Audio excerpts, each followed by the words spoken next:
હર હર મહાદેવ મિત્રો, મારી YouTube channel પર તમારા બધાનું હાર્દિક સ્વાગત છે।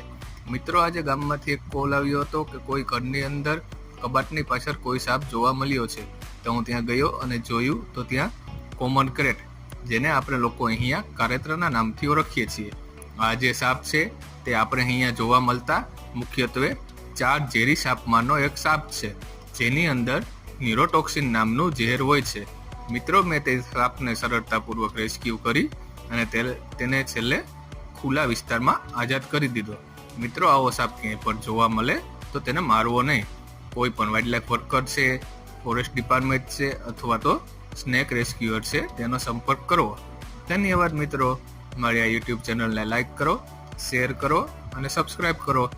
ખાસ વાત મિત્રો, કોઈ પણ મૂંગા જીવોને મારવો એ આપણો અધિકાર નથી, એટલે કોઈ પણ મૂંગા જીવોને મારવા નહીં।